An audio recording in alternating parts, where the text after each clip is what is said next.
Hello and welcome to the Grand Line Review, your source for everything One Piece. If you've ever seen one of my videos before, chances are you're aware of how much of a manga purist I am. That's why today's top 5 list may shock you, because we are going to be doing the unthinkable and examining moments in the series that were actually done better in the anime. What? And look, I know it's a small pool to judge from, but I assure you, they do exist. The criteria for this list is ever so simple. The selected moment in the series must have occurred in both the manga and the anime for comparison, and it quite simply needs to be more effectively conveyed in its animated medium.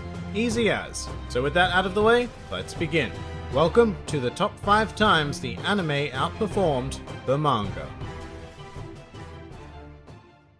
Number 5. Underworld Emperors, the musical. Alright, let's commence this list with a collective of cool characters introduced at the business end of Whole Cake Island, more commonly known as Morgan, Stussy, and the other dude bros. Now in the manga, these guys had a pretty cool introduction, presenting themselves on a wonderfully drawn 2-page spread. Not a whole lot of room for creativity when it came to the anime adaptation, or so I would have thought. Instead, continuing the musical Disney theme that Whole Cake Island introduced us to, the wonderful people of Toei decided to turn this fairly flat introduction into an entire musical number of its own. Furthermore, the music itself took inspiration from the classical big band swing style of the early 1930s, which coincided with the era of classical real-world underground figures such as Al Capone. So the instrumental alone managed to evoke a nice period underworld sense that is also reflected in the clothing of some of the characters like Stussy and Dufeld. The one negative thing I will say is that once the dialogue began, it was pretty clear that these were just manga lines inserted into a song they really had no business being in, but who cares? Because this uncharacteristically creative decision from Toei elevated this scene from a fairly bland introduction into a highly memorable and for the most part wonderfully animated scene that certainly outdoes its manga counterpart. Number 4. Saint Charlos. Alright, this particular scene pops up a lot in relation to my top 5 lists, whether it be best punches or the most hated characters, but for good reason. It is a fantastically constructed moment in the series that stands out for a wide array of reasons, but in this particular case, the anime absolutely outdid itself. Arguably the greatest advantage the anime medium has over its manga counterpart is sound. Manga does its best to insert sound effects, and they do work quite well, but they do not compare to a well-crafted soundtrack. This scene works so damn well because of the journey the music takes us on. From the somber isolated moment with Hachi to the epic slow walk of Luffy towards Charlos, the anime soundtrack deserves almost 100% of the credit for pumping us up for the inevitable punch. And it didn't stop there, because in another bold move from Toei for the actual impact of the punch, they decided to remove all color, creating a very basic bright and stark environment, which when juxtaposed against the detailed dark and dingy auction house created maximum impact for Luffy's strike and resulted in one of the most memorable scenes in the history of the series. Number 3.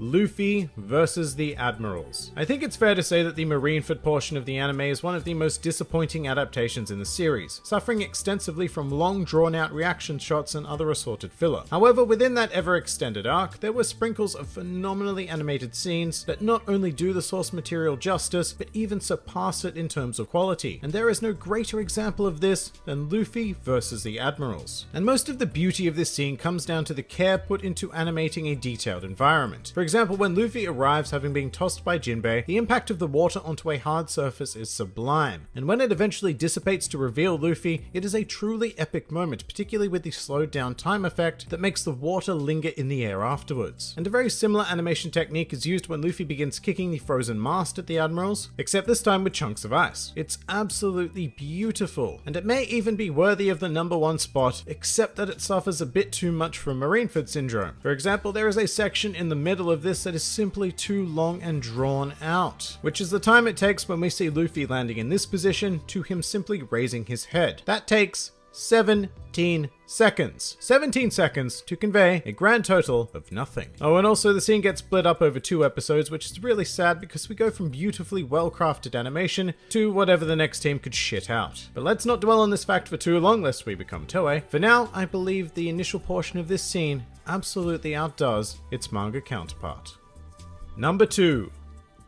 Gear Second.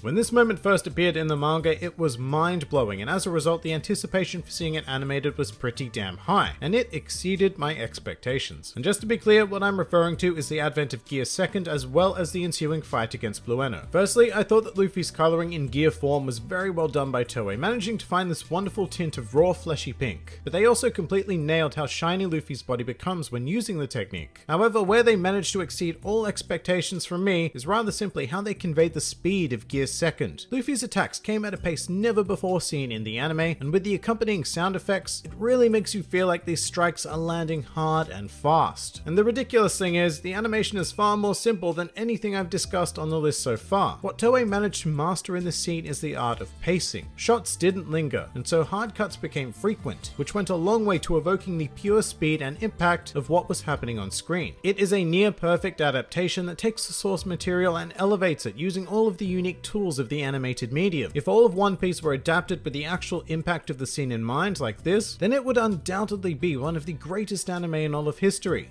But for now, I'll settle on this scene being a rare example of a moment in Toei history where they surpassed the manga.